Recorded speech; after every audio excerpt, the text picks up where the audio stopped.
So in the previous video, I introduced African masks and talked a bit about the significance that they hold, and specifically I did talk about the African mask as a learning aid, and I told you a story about a mask that I currently own. But today we're going to look at other dimensions of the African mask, and I'm making this video because you asked for it, other email. I don't know if that's a real name, but I kind of like it, other email. So yeah, thanks for watching the video, and thanks for leaving that comment. And every time I get a comment as that, I always do my best to give a response, because educating anyone who wants to learn would be a most fulfilling venture for us here at SEVICS. So keep bringing on your video recommendations, and we will continue to respond to all those. So today we're going to look at the more spiritual aspects of masks. We can look at who can make the mask. We can look at some other uses of masks, and we're going to look at how to prepare a mask for spiritual purposes. So specifically, we're talking about the process of deification, which is the way you activate a mask to make it powerful and useful towards a certain goal. So let's dive right into the video of the day. So welcome back. If you are a regular, but if it's the first time on this YouTube channel and you're interested in talking about all things African, then click on the subscribe button, click on the bell so you're notified every time we make new content. Don't forget to give us a thumbs up, because it kind of helps more people discover this video, and it's very good for the channel.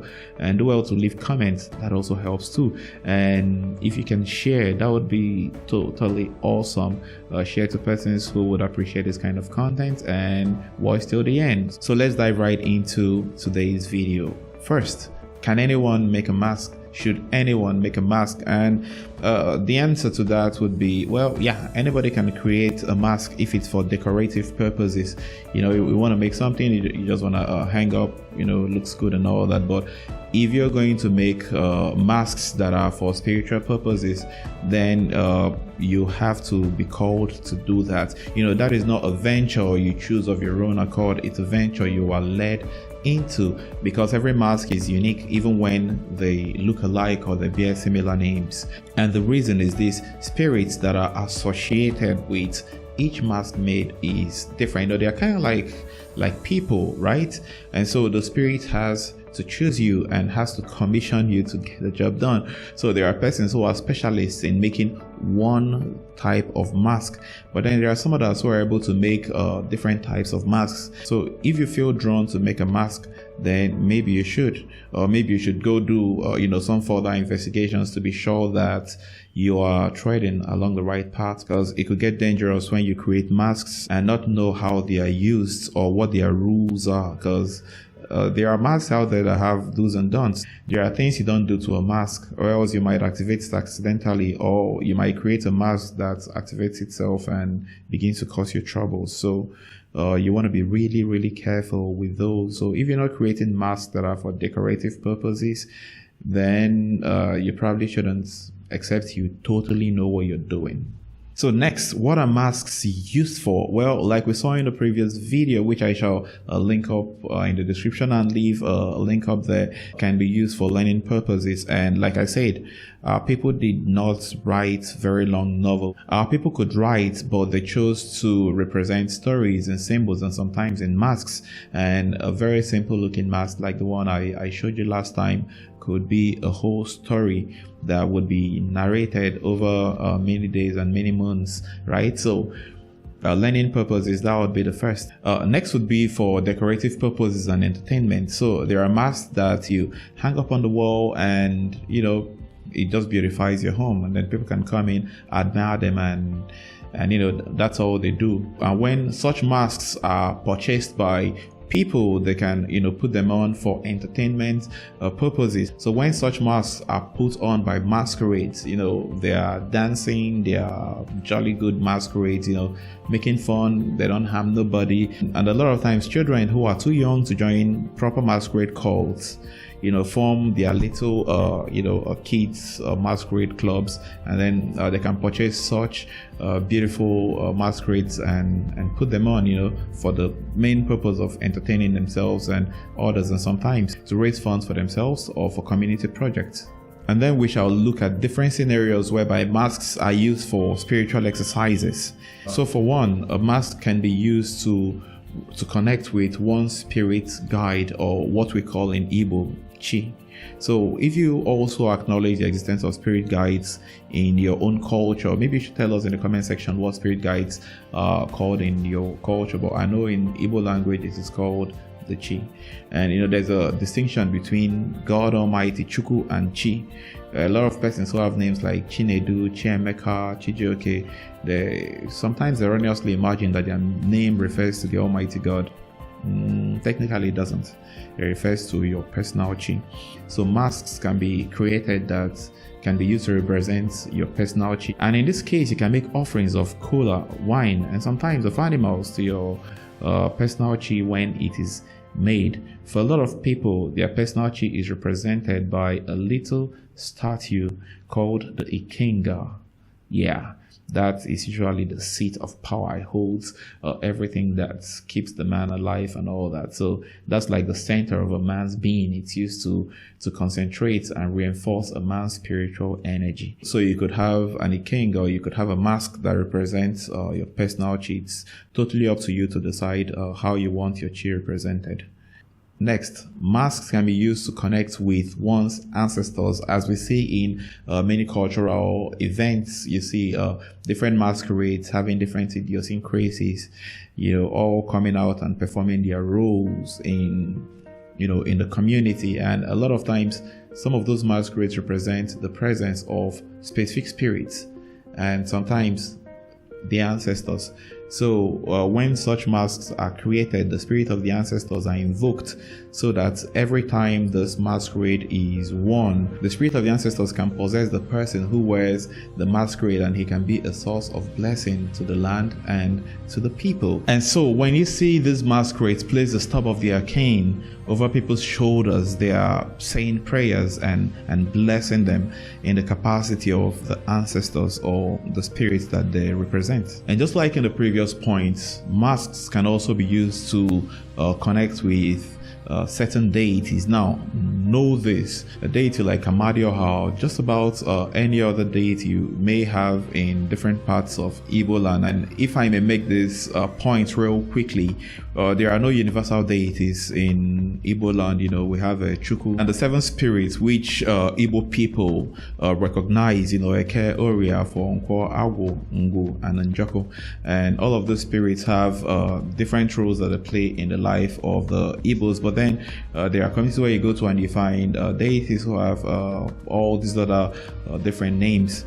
So depending on what you subscribe to, a mask can be made to represent any of those deities. But know this: for some deities, it's up to you to create what you feel like does the representation for you. But there are certain deities that have specific representations that must be used at all times. So if there are spirits you're affiliated to and they're represented in certain masks, then that's totally fine. But if there are spirits that are represented by any mask, then that's also good. But know that there are deities that you can connect with using masks, either by displaying them in shrines, put them in permanent place in your home, or when you put them on.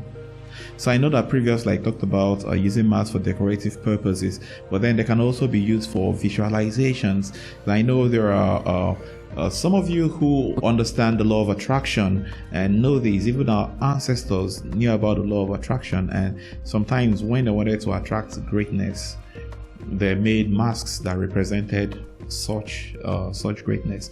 It's like when you look at a man's Ikenga, what it looks like will tell you what kind of a person he was. If he was a warrior, he would have an Ikenga that wields a weapon and that looks scary.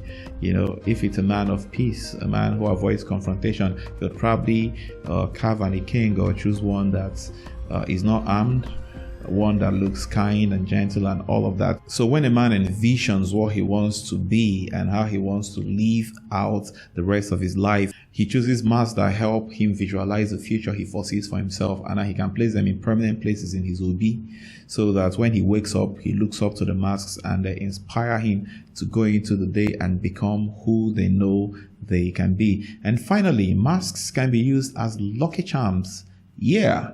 there are masks that are seen to attract, positive energy, good vibes, good spirits, benevolent spirits into your home. But then there are some other masks that seem to repel, bad energy and all that. So usually very scary masks are put in homes to repel bad energy and invite positive energy.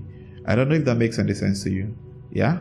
Yes, so very ugly masks repel bad energy, witches, wizards, and all that, if they're all activated properly. So let's dive into the third part of this video, which is talking about the deification of masks. Now, deification is the process of making a mask a deity or inviting a deity to possess a mask. Now, know this, I'm officially not a native doctor, so do not consult me to help you out with deification, because I would not do that.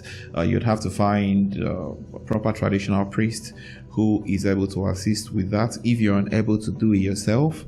Yeah, but the first thing I think you should know is, if you aspire to have masks that are activated in your home, in your obi, in your personal shrine or altar, ensure that there is a connection already between you and the spirits that you want to bring into your home. Now, if you don't have a connection with a spirit, don't bring them into your home. And then with having a connection should also be an understanding, right? You have to understand what the spirit is coming to do, what the spirit is bringing to the table, and you have to understand what you need to do to keep the spirit active and working for your good.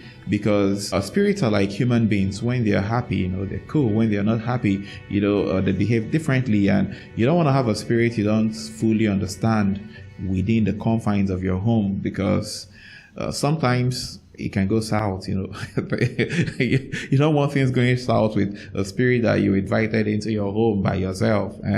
Okay, great. Now, when you feel you have a connection with a spirit, then next would be to acquire the instruments you're going to need to get the job done. Now, part of the instruments you would need is a mask, obviously. So go on and purchase your mask, or if you feel drawn to make a mask of your own, then totally go on and make one. Now, when you have your mask and you have set up your place of prayer, or the place where you want this mask and the spirit that would possess it to reside, then it is time to offer sacrifices. But before the sacrifices, there has to be a contract. There has to be a negotiation. So in this case, you have to negotiate with the spirit if you have the capabilities to do that, or have someone you trust who can make the negotiations on your behalf. Now, spirits are not invited for fanfare or for as a thing of play. If you're inviting a spirit into your home or into your business, it is because there is something you want that the spirit has the ability to give to you. So if that makes any sense to you, know this. There is something you want, the spirit is capable of giving it. Then you have to find out the conditions under which the spirit is going to do the work. And I know if those conditions are such that you can meet. We've heard of spirits that are really cool and expect you to just acknowledge their existence from time to time.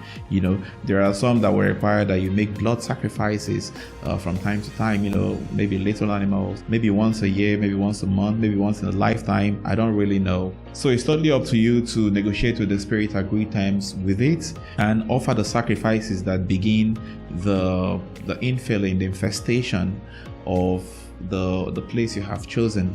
Now, know this, a mask is not the same as a spirit.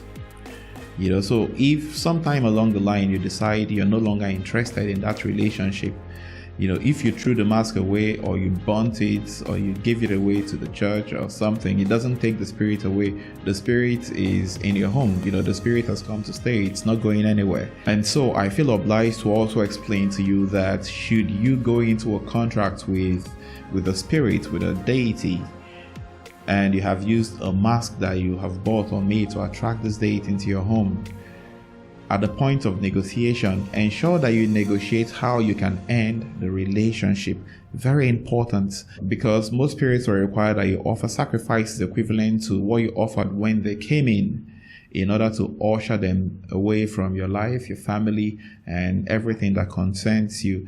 And when the time comes, whether you still live or not, whoever is there in your house must have to offer the right sacrifices and end the relationship. So if you're going to be bringing a date into your home, ensure that the people who live in your home, your children, your parents, your siblings, your wife, ensure they know first what the deity is, ensure that they understand what the deity needs and how what you need to do to keep it happy, to keep it working for you, to keep the relationship up or to end the relationship. Because someday you may not be there anymore and spirits don't die.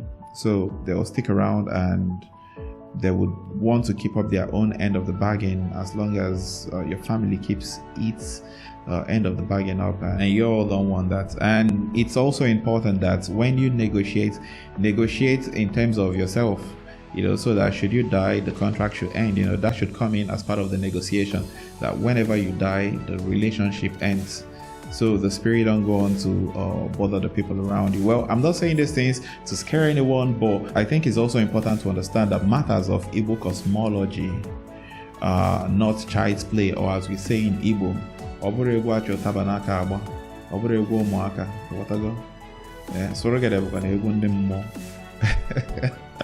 So what I kind of said is that Igbo cosmology is not a dance you do with snuff in your palm.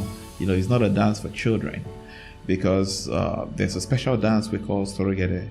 It's a dance of the spirits, and when the beats come on, you need to know who you are in the spiritual plane to want to move to those beats, right? Okay, so having said that, please know that if you make a contract with any spirit, doesn't matter if it's a Christian spirit or traditional spirit or any spirit at all, ensure that you respect the contract and you keep your parts, because a lot of spirits are not very benevolent and they are not very forgiving when you do not hold up your own end of the bargain. Alright, so having said that, so let's see if you have any questions about masks. Do you have masks of your own? Have you tried activating any? And personally, I would advise you to have masks for decorative purposes, maybe for visualization purposes, for learning purposes. And if you must acquire masks for anything spiritual, make sure you know exactly what you're doing. If not, you might be in for some trouble. So anyways, let's keep the conversation going on in the comment section. Bring up video suggestions. Let's have your questions. Let's have your comments on the matters of masks and spirits. Do well to give us a like. Share this content. Thank you for watching. Go watch other videos on this YouTube channel and see you in the next one.